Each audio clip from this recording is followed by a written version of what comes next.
안녕하세요. 40대 후반의 여자예요. 성인 그리고 고등학생인 딸 둘이 있고요. 직업은 사업을 하는 사람입니다. 남편과 함께 가구 관련 사업을 몇 가지 하고 있고요. 제가 결혼했던 20대 중반에 막 남편이랑 같이 사업을 시작해서는 지금까지 20년이 넘도록 키운 저희 부부의 문신과도 같은 일이랍니다. 그 일을 하면서 기쁘고 슬픈 날을 다 함께 겪었고 애들도 낳았으며 제 큰딸은 현재 부모님의 사업을 함께 도우며 물려받으려고 관련 전공으로 대학도 들어갔어요. 대학에 들어가고 나서도 기특하게 전공 관련된 스펙 공부만 하고 회사 내에서 잡일을 도맡아 하며 아르바이트도 하고 있고요. 참 단란하고 꿈도 많은 가정이었습니다. 우리 부부가 열심히 살아서 그런지 아이들도 부모 말을 잘 따라주며 사고 한 번 안 치고 잘 컸어요. 딸들이라서 그런지 남자아이들처럼 어디서 격하게 뛰어놀다 다치고 오는 일도 적었고 남편도 워낙 가정에 진심인 사람이었는지라 집안 분위기는 늘 좋았습니다. 다들 건강하게만 이대로 오래오래 살아주면 더할 것이 없을 만큼 좋을 우리였죠. 남편이랑 하고 있던 사업도 오래도록 잘 해오고 있었으니 앞으로도 아이들이 결혼하고 시집갈 때까지 변함없이 해가기만 하면 되었어요. 그런데 남편이 재작년부터 아프기 시작했어요. 정확히는 재작년 12월에 운동을 하다 혼자 픽 쓰러져 버렸죠. 병원에 실려갔다는 소식을 듣고서 온 가족들이 겁이 덜컥 나선 부랴부랴 갔습니다. 생전 어디서 쓰러지고 아파해 본 적이 없는 건강한 사람인데 뭐가 문제여서 응급실에 실려간 건가 싶었거든요. 하는 일 제쳐두고 막 달려가 보니 의사가 자는 남편을 보며 말하더라고요. 너무 늦게 찾아온 것 같다고 말이죠. 아무리 귀를 파고 또 파도 의사로부터 들려오는 대답은 한결같았습니다. 내 남편이 전일성 뇌종양인 게 말입니다. 생전 가족들 앞에서는 아픈 척도 안 하고 두통에 있고 힘들어했을 텐데도 아무 티를 내지 않아서 전혀 몰랐는데 이 사람은 몸이 그 지경이 되도록 티 한 번을 내지 않은 채 일이 먼저라며 열일을 제쳐두고 일만 하며 살았더라고요. 저랑 같이 하는 일이고 직원도 두고 있는 사람이 일 하나가 뭐라고 도대체 몸을 그따위로 관리를 한 건지 제정신이냐면서 욕도 나왔고 믿을 수가 없다면서 자는 남편을 깨우겠다고 별짓도 다 했어요. 그러다 남편이 진짜 죽기라도 한 줄 알고서는 심장이 철렁거리기도 했고 말이죠. 다행히 그날 쓰러졌다가 무사히 남편은 깨어났습니다. 하지만 그게 전부였어요. 갈수록 남편의 몸은 악화되어 갔고 하필 코로나 때문에 병원 한번 가보는 것도 엄청난 눈치를 보고 또 두려움을 느끼면서 조심스레 찾았답니다. 그러다 올 늦봄이 되어서는 아예 병원에 입원해 누워있기만 하는 신세가 되었을 정도로 상태가 많이 악화되었죠. 지난 여름 내내 그 더웠던 시기 내 남편은 병원에만 갇혀 지냈어요. 아파서 제대로 된 야외 활동을 해보지도 못했고 점점 몸은 말라 비틀어져 가는 게 제 눈에도 보기 너무 딱할 지경이었습니다. 딸들은 혹여나 코로나를 옮길까봐 제대로 찾아오지도 못했고 제가 일을 해야 했는지라 큰딸은 자기 학교에 휴학까지 내고서는 지압박 병간호를 시작하더라고요. 여러모로 단란했던 저희 가족에게는 하나같이 힘든 시기였답니다. 그즈음 시어머니께서도 정말 걱정이 많으셨어요. 당신의 큰아들이 아파서 병상에 누워있으니 부모된 마음으로서 얼마나 가슴이 미어지셨겠어요. 가뜩이나 시아버지도 돌아가시고 나서 홀로 남겨지신 외로운 분이셨는데 듬직한 큰아들이 누워만 있고 뼈가 다 드러나 계시리 아파있으니 어머님도 병원 밖을 나가지 못하셨답니다. 코로나 때문에 당신이 위험하실 텐데도 자꾸만 병원을 찾아와서는 아들 얼굴을 한 번 더 보려고 하셨고요. 병원에서 남편에 대해 마음의 준비를 하라고 했을 때 제가 울다가 쓰러진 것만큼이나 어머님께서도 실신을 할 정도로 아주 꺼이꺼이 우셨어요. 둘이서 서로 부둥켜 안고서는 얼마나 울었는지 모릅니다. 저도 내심 옆에 시어머니가 계시다는 것에서 위로를 받았고 슬픔을 나눌 수 있었던 것에 대해 감사해 했죠. 어머님도 저에 대해서 똑같은 감정을 가지신 듯 보였고요. 그러다 보니 저도 지금껏 살아오면서 시어머니랑 딱히 문제라고 할 것이 없었고 어머님도 서울 병원에 와서 내내 아들 걱정을 하는 걸 보고서는 결심을 하게 되었답니다. 남편이 혹 잘못되더라도 시어머니는 내가 모시고 살아야겠다고 말이죠. 그래도 제가 엄연히 장남의 맏며느리였고 또 남편의 밑으로는 남동생이 둘이나 더 있었지만 다들 저희가 맡아주기를 바라는 것도 같았거든요. 그건 오래전부터 느끼고 있었던 것이고요. 그러니 저도 이왕 상황이 이렇게 된 거 남편이 잘못되더라도 어머님이라도 잘 모시면서 복잡거리며 살고자 했습니다. 시어머니를 모신다는 게 그리 큰 문제가 될 거라고 생각도 하지 않았고요. 제가 그냥 빈말이라도 말을 해드리니 어머니께서도 너무 좋아라 하시더라고요. 본인도 아들이 곧 떠날 거라 생각이 되신 건지 아들을 보내고 혼자 집에 돌아가 쓸쓸히 보낼 것이 많이 걱정되었는데 그나마 며느리가 함께 살아주자고 해주니 마음이 푹 놓인다고 하셨습니다. 좋아라 하는 어머님의 모습을 보니 저도 괜히 우리 친정 부모님을 보는 것 같아 마음이 더 쓰였습니다. 그리고는 제가 바로 시어머니랑 함께 살 집에 대해서 알아보기 시작했네요.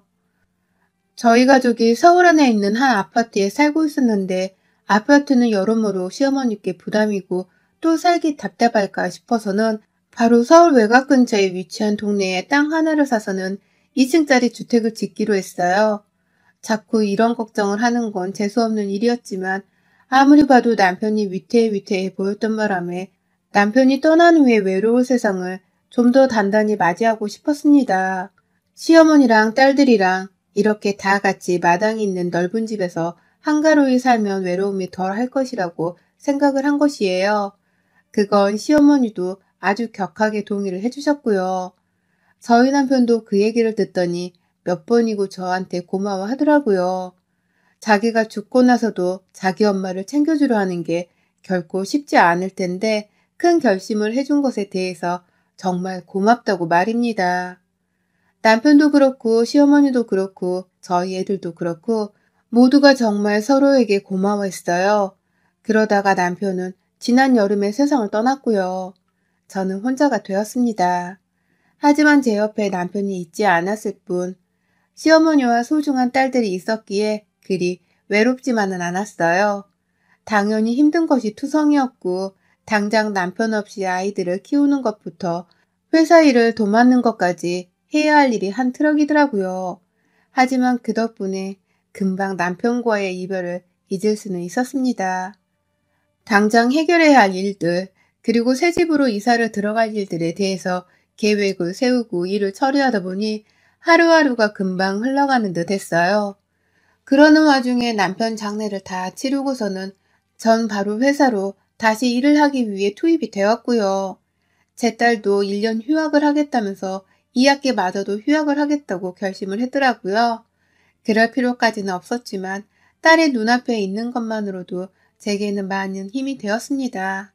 일도 제법 할 만은 했고 남편이 아파서 병원 시세를 치기 시작하면서부터는 제가 계속 혼자 회사 일을 맡고 있었기 때문에 크게 어려워하거나 달라질 것은 없었어요. 그런데 갑자기 도련님들은 제게 연락을 해오기 시작했어요. 뭐 남편 아프다는 소리를 들었을 때부터 남편한테 직접 연락해 안부를 묻는 게 아니라 저한테 더 자주 연락을 하면서 형이 괜찮은지 회사는 어떻게 되어가고 있는지에 대해서 물어보곤 하셨던 분들이셨거든요. 저야 뭐 남편 간병을 하느라고 정신이 없어서 도련님들이 그런 질문을 하더라도 별로 대수롭지 않아 하면서 그냥 대답을 하곤 했습니다. 형은 잘 있고 살아있을 때 더 자주 인사를 하고 목소리도 들어보고 하라고 했습니다. 하지만 그리 자주 남편한테 연락을 해오는 것 같지도 않더니만 남편이 세상을 뜰지 말지 딱 오락가락 하던 와중에는 겨우 한 번 둘이서 같이 모여 통화를 하는 걸로 퉁을 치더라고요. 자기들끼리 모여서 밥이라도 먹고 있는 건지 막 주변에서는 사람들 말소리가 들려오기도 했습니다. 물론 친형이 아프다고 하니 두 분 다 목소리나 표정이 그리 좋지만은 않았지만 그렇다고 딱히 걱정을 막 하는 가족들 같아 보이지도 않았습니다. 그랬던 분들인데 남편 죽고 나서 장례 치르고 채 일주일도 지나지 않아 저한테 연락을 해봤어요. 처음은 둘째 도련님이셨죠. 남편이 죽었는데 혼자서 일하는 게 너무 버겁지 않냐면서 자신이 찾아가 도와줄 준비가 되어 있으니 부르라는 말을 해주더라고요. 처음엔 그 말이 너무 든든하기만 했습니다. 형수 걱정을 하고서는 그런 말을 해줬다고 생각하니 고마울 수밖에요. 그런데 문제는 그 다음이었어요. 마치 작전을 짜기라도 한 듯이 셋째 도련님도 바로 또 연락을 해오더라고요. 말은 둘째 도련님이랑 똑같은 말을 했고요. 형 없이 혼자 사업하기 힘드시죠? 제가 도와드릴 수 있으니까 생각해 보시고 말씀해 주세요. 형이 하던 회사인데 제가 운영 정도는 제 회사 마냥 도와드릴 수 있어요. 라면서 말을 하는데 살짝 오락가락 하더라고요. 왜 다들 자기 형이 죽었는데 슬프지 않냐고 내 마음을 위로해주지는 못할 망정 회사 사업 운영하는 걱정부터 하나 싶어서 말입니다. 보통은 가족을 잃은 사람에게 위로의 말을 먼저 해주며 걱정을 더 하는 게 정상일 텐데 똑같이 가족을 잃은 도련님들은 전혀 위로의 말보다는 사업 걱정만 앞선 듯이 말을 하셨어요. 둘이서 짠 듯 번갈아 가면서 말이죠. 이상하다 싶었고 경계를 해야겠다 싶어서 내심 혼자 하던 걱정을 큰 딸내미한테도 말했습니다. 그런데 이 문제가 갈수록 점점 심각해지고 또 진중한 사안이 되더라고요. 언젠가부터 사업을 도와주겠다고 말만 하던 도련님들이 혼자서 하시느라 많이 힘드시지 않아요? 여자가 혼자 무슨 사업이에요. 형을 생각하니까 형이 하던 사업이 많이 걱정이 되더라고요. 제가 도와드릴 수 있으니 형수는 당분간이라도 좀 쉬시는 게 어때요? 라면서 저에게는 좀 쉬라는 말을 꺼내기 시작한 겁니다. 형이 혼자 하는 사업도 아니었고 제가 그 오랜 결혼 생활을 하면서 남편이랑 같이 머리 맞대고 이끌어온 사업체였습니다. 평소 시댁에서 모이는 일이 있더라도 형이랑 형수는 사업에 기질이 있는 분들이에요. 라고 하시면서 저를 같이 치켜 세워주고 대단하다 칭찬도 아끼지 않고 해주던 사람들이었는데 남편이 죽고 나니 갑자기 안 하던 사업 참견을 하면서 자꾸만 도와주겠다고 말을 하니 영 불편하고 꺼림칙하더라고요. 더군다나 이제는 단독 사장과 다름없는 저한테 일을 시켜달라 하는 것도 아니고 자기가 알아서 운영해 볼 테니 쉬라고까지 말을 꺼내니 이건 딱 봐도 내 남편 죽고 난 후 남겨진 만만한 우리 사업을 어떻게 좀 해보겠다 싶은 꾀가 아닌가 싶었답니다. 속에서 어마무시한 탐욕의 뱀이 또아리를 틀고 있을 거라고 생각을 하니 괘씸했죠. 그러는 와중에 딸한테도 일부러 일하는 것에 관해서 삼촌들이 연락 오면 다 괜찮고 아무 문제 없으니 걱정할 필요가 없다는 식으로 말을 해. 라면서 자세를 다잡으라 일렀고요. 저는 저대로 경계를 하면서 시어머니와 함께 살 집 건축을 마저 책임지고 또 서울집을 팔고 사업일을 하는 문제로 정말 정신이 하나 없었습니다. 여러모로 신경 써야 할 일들이 많았어요. 그런데 저희 도련님들의 사업에 관한 관심과 간섭은 그 후로도 계속되었답니다. 시어머님 모시고 살 집이 완성되어 가면 갈수록 도련님들은 집 문제로 신경 쓸 게 많지 않냐고 하시면서 저를 향해 집에 좀 가서 인테리어를 살펴보란 소리도 하고 또 시어머니를 모시고 자주 미리 집을 다녀보고 정을 붙여보라고 시간이 남아도는 소리를 해댔어요. 누가 보면 제가 그냥 집에서 노는 사람인 줄 알 정도로 저에게 이것저것 시간 낭비를 할 일들을 당연시하라는 듯 말해왔습니다. 그러면서도 바쁘니까 사업은 저한테 인수인계 해주셔도 돼요. 잠시 제가 회사를 맡는 식으로 해도 되겠죠? 형이 하던 일인데 제가 설마 망하게 하겠어요? 라고 웃으며 말을 하는데 그 웃음 속에 시커먼 악마가 숨겨져 있다고 생각을 하니 소름이 돋더라고요. 하나같이 교활하게 그지없어 보이기도 했고 나 혼자서도 잘 해낼 수 있는 일인데 왜 자꾸 도움을 주겠다면서 내게서 사업에 관한 손을 떼게 하려고 하는지 이해할 수 없었습니다. 이게 다 내가 여자라는 이유로 무시를 하는 건가 싶기도 해서 점점 정도가 지나치다 싶었죠. 그러다 결국 제가 먼저 선수를 쳐버렸습니다. 또 연락이 와서는 엄마가 많이 무료하시는 것 같은데 둘이서 좀 이사갈 집이라도 가보는 게 어때요? 형수님이 우리 엄마 좀 데리고 다녀와 주세요. 아, 내가 지금 형 회사에 가는 길인데 간 김에 인사 좀 드릴게요. 직원들한테도 미리 인사도 좀 하고 라고 하더라고요. 큰 도련님이 말이죠. 갑자기 시어머니를 우리 회사에 데리고 올 것이고 나한테 어머님을 데리고 이사갈 서울 외곽집에 가라고 하는데 자기 혼자 내 회사에 남아서 뭘 하려고 그러나 싶어 황당했습니다. 그러니 저도 그 전화를 받자마자 도저히 더는 못 봐주겠다면서 신경질을 부렸죠. 도련님, 자꾸 형 회사라고 하시는데요. 이거 형 회사 아니고 제 회사예요, 이제. 형이랑 제가 결혼하면서 공동 창업했던 회사이고요. 지금은 남편 죽고 아시다시피 저 혼자 잘 이끌고 있는 제 회사입니다. 그리고요, 회사가 무슨 옆집 카페예요? 시어머니 모시고 공적인 자리에 무작정 약속도 없이 찾아오겠다는 건 무슨 경우예요? 회사 안 나가셨어요? 회사도 다녀보신 분이 왜 남의 회사 사정을 이렇게 몰라요? 라고 말합니다. 행동을 똑바로 하란 말을 은연중에 돌려서 해봤어요. 엄연히 내 회사니까 자꾸 형 회사 어쩌고 하면서 남의 회사를 내가 떠맡는 것처럼 말하지 말라는 소리를 했습니다. 그러니 도련님은 꿀먹은 벙어리 마냥 누가 뭐래요? 참나. 라면서 맞받아 치더니만 혼자 막 중얼거리며 저한테 똑같이 신경질을 부리곤 전화를 끊었어요. 그날 어머님이랑 회사를 찾아오진 않았고요. 우리 회사에 노력 한번 하지 않고서 발 한번 담가보려고 하다가 명함 한번 제대로 파보지도 못한 채 나가리가 되었답니다. 아주 근처에 와보지도 못하고 제게 선이 그어진 것이죠. 그런데 이 일로 저는 시어머니와의 관계가 걷잡을 수 없이 악화되어 버리고 말았네요.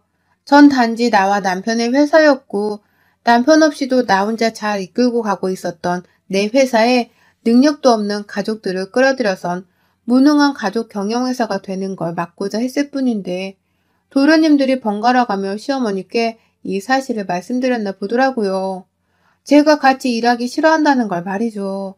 그러자 어머님은 저랑 아까까지만 해도 같이 한 집에서 마당 일구고 화목하게 살기를 꿈꿨으면서 한순간에 편가르기를 해버린 듯 제게 등을 돌리셨어요. 같이 안 살겠다는 말도 모자라서 제게 지독한 년이라는 독한 비속어까지 해대셨습니다. 내가 너 맏며느리라고 챙기고 산 게 몇 년인데 이제 와서 내 아들 죽으니 그 회사를 혼자 차지하겠다는 거야? 내 아들들이 둘이나 아직 더 살아있는데 네가 맏형수가 되어서 동생들을 먼저 챙겨주지는 못할 망정 회사 근처도 못 오게 하고 경영도 못하게 하고 시동생들이 하나같이 남의 회사를 힘들게 다니고 있는 걸 뻔히 알면서 너는 어째 그걸 거절하냐. 천하의 박복한 년. 너같이 지독한 년은 처음 본다 내가. 죽은 내 아들만 불쌍하지. 나 너랑은 절대로 한 집에서 안 살아. 눈에 흙이 들어가도 안 살아. 라고 하시며 지금 2층이 다 지어지고 있는 상황인데 갑자기 이런 말씀을 하며 저한테 혼을 내시더라고요. 결국 시어머니는 시어머니신 거지 자기 아들들 말만 듣고 또 자기 아들 편만 든다면서 저를 나무라고 혼을 내는데 너무 기분이 나쁘고 또 섭섭함이 이루 말할 수가 없었어요. 남의 회사에서 밥 벌어먹고 잘 살고 있었으면 그냥 그 길에서 자신의 앞날을 개척해가면서 살면 그만일 텐데 왜 남편이 죽고 난 지금에서야 하필 우리 회사에 들어오겠다는 야망을 보이며 연락을 해대는 거냐고요. 일부러 가족 회사니까 이몬 소리 한번 들어보면서 자리를 꿰차려 한다는 걸 제가 모를 줄 아냔 말입니다. 그리고 이제 와서 저한테 나 사실은 우리가 살기로 한 집도 마음에 안 들었다. 내가 아들이 둘이나 아직 더 살아있는데 우리 둘째랑 셋째 아들 내가 집에 놀러와서 묵을 방 하나도 넉넉치 않으니 그 집집마다 딸린 애들은 몇인데 방은 겨우 5개냐? 그 5개를 누구 코에 붙이라고. 라고 하면서 제가 설계하고 짓던 그 집을 싫다하며 거부하시더라고요. 이제 와서 싹 다 마음에 안 들었다고 하시더라고요. 혼자인 시어머니를 모시려고 유일하게 적극적으로 나선 며느리는 저 하나뿐인데 그런 며느리한테 고마워하지는 못할 망정 다른 며느리들이 얘들 데리고 집에 왔을 때 잘 수 있는 방 개수도 넉넉찮다면서 방 5개짜리인 큰 집을 한 번에 욕보이시다니요. 정말 시어머님의 도련님이며 눈에 보이는 그 뻔한 속셈과 못된 심보가 참을 수 없이 얄미웠어요. 얄궂은 그 심보를 어떻게든 홍군형 내주고 싶기도 했고 하늘에서 우리 남편이 보고 있지는 않을까 싶어서 미안함이 화도 났죠. 남편은 자기 식구들이 이 모양 이 꼴인 사람들인 줄 알았을까 싶었습니다. 굳이 시어머니가 아니었다면 저랑 딸 둘이랑 서울 아파트에서 더 편하게 살 수도 있었을 거예요. 굳이 2층짜리 저택이 아니더라도 단층으로 비용을 줄이고 단순히 집을 짓고 살 수도 있었을 겁니다. 그 생각을 하니 또 열이 받더라고요. 게다가 시어머니는 제 남편이 죽고 난 후인데 제 남편 앞으로 유산조차 제대로 주지를 않겠다고 선언을 하셨어요. 저는 집도 있고 회사도 가지고 있는데 뭐터로 자기 유산이 필요하냐면서 제 앞에서 대놓고 자기 유산은 살아있는 아들네한테만 주겠다고 선포를 하더라고요. 도련님들도 번갈아 연락이 와서는 저한테 섭섭하다는 뻘소리를 해대면서 유산은 탐내지 말라 하는데 이것들을 진짜 봐줘선 안 되겠더라고요. 그깟 유산 한 사람당 자식들이 나눠 가지더라도 겨우 1억이 조금 넘어갈 그 유산을 자기들끼리 가지겠다고 유세를 떠는 꼴을 보고 싶지 않았어요. 이제와 시어머니는 저만 원망하면서 못된 사람 취급을 하고 도련님들도 제가 무슨 큰 죄를 지은 마냥 섭섭하다고 자꾸 시원찮은 소리를 해대는데 저도 똑같이 복수를 해줘야겠다 싶었어요. 대단한 복수가 아니더라도 나 같은 며느리가 세상에 또 있는 줄 아냐는 걸 보여주고 싶었습니다. 가만히 있었으면 내가 알아서 잘 챙겨주고 살았을 텐데 니들이 나를 잘못 건드렸다는 걸 알려줘야겠다 싶었죠. 저 결국 시어머니께도 똑같이 같이 싫다는 소리를 했어요. 굳이 나한테 쓴소리를 하면서 내 삶을 부정하는 사람과는 같은 집에서 살기 싫다며 합가는 없던 걸로 하겠습니다. 저한테 다시는 합가 얘기 꺼내지 마세요. 라면서 선을 그었고요. 저희 딸들만 데리고서 단란하게 가서 살고자 했어요. 시어머니가 합가를 안 하게 되면서 방 2개가 남게 되었는데 보란듯이 하나는 우리 여자들의 옷방으로 꾸미고 또 하나는 공부방에 서점 비슷한 걸로 꾸미기로 컨셉을 바꿨습니다. 애초에 마당에 벽도 높게 안 지으려고 했는데 그냥 시댁 것들이 무작정 오래 할까 싶어서 대문까지 더 높게 그리고 보안업체까지 싹 다 찾아서 설정을 해놨어요.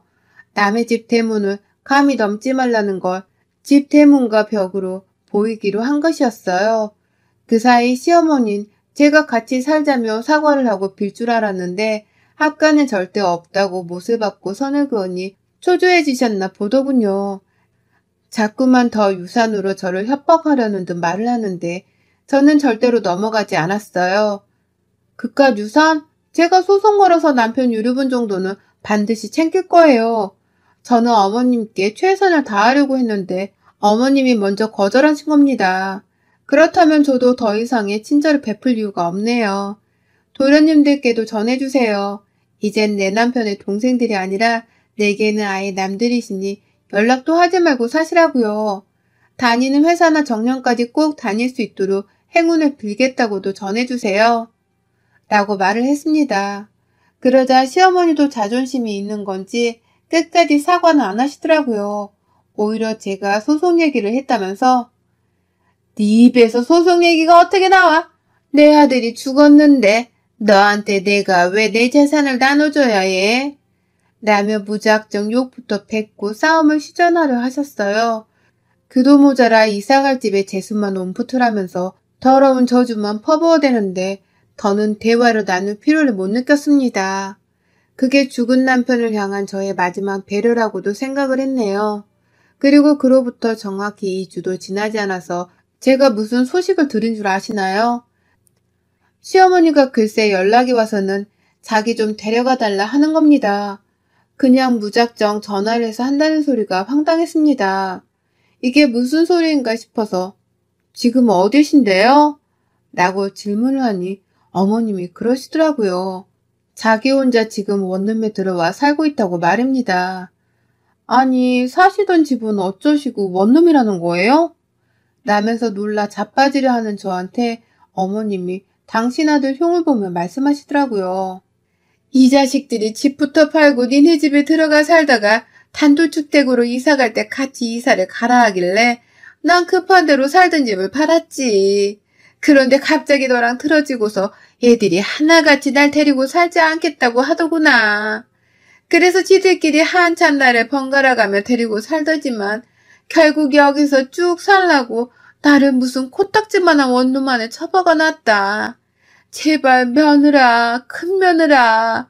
나는 너뿐인데 너 없으면 나 진짜 여기서 감옥에 갇힌 듯이 살아야 한다. 제발 나 좀 데려가다오. 라고 말입니다. 그 말을 듣자마자 전 왜 이제서야 절 찾으세요. 제가 필요할 때마다 부르면 달려오는 줄 아시는 거죠? 어머님이 저한테 유산 얘기하면서 꺼내신 말씀들, 그리고 내 사업 잘 이끌고 있는데도 당신 아들들을 먼저 생각하며 했던 그 말씀들 다 잘 들었습니다. 저는 그 얘기 듣고서 어머님이랑은 절대로 가까운 고부관계로 더 이상 못 지내겠다는 확신을 했고요. 절대로 어머님과의 합과는 없을 거예요. 그러니 뭐 필요하시면 어머님이 살아있는 그 잘난 두 아들한테 여쭤보세요. 이미 주택에는 어머님 방도 없앴고 저희 세 식구 살기에도 비좁습니다. 아시다시피 전 사업하는 사람이라 지금 바빠서 이만 끊겠습니다. 라고 대답을 했습니다. 아주 명랑하고 똑부러지게 말이죠. 그러니 시어머니는 대답 한번 하지도 못한 채 끊기는 제 전화에 야! 하는 급한 비명만 지르다 전화를 끊겼고요. 그 후 어머님도 자기 체면이 있는지 또 저를 찾는 연락은 못하더라고요. 저한테 들은 말이 제법 스스로를 염치 없게 느껴지도록 만들게 한 것 같았습니다. 아마 지금쯤 당신네 두 아들들 생각부터 하면서 저를 몰아세웠던 것을 엄청나게 후회하며 지내고 계실 거예요. 그 좁아터진 원룸 안에서요. 하지만 이젠 전 시어머니를 모셔야 할 의무도 없고요. 나중에라도 남편의 유류분 재산이라도 달라 하면서 진짜 소송이라도 한번 걸어보려고요. 그거야 뭐 앞으로 도련님들이 저를 어떻게 대하느냐에 따라 달린 것일 테고요. 어머님, 2층 집에서 떵떵거리며 마당 누리고 사시려다가 원룸 집에서 그게 뭐예요? 자기 팔자를 자기가 꼰다는 말이 딱 이런 거네요. 여러분의 생각은 댓글로 남겨주세요. 오늘도 시청해주셔서 정말 감사합니다.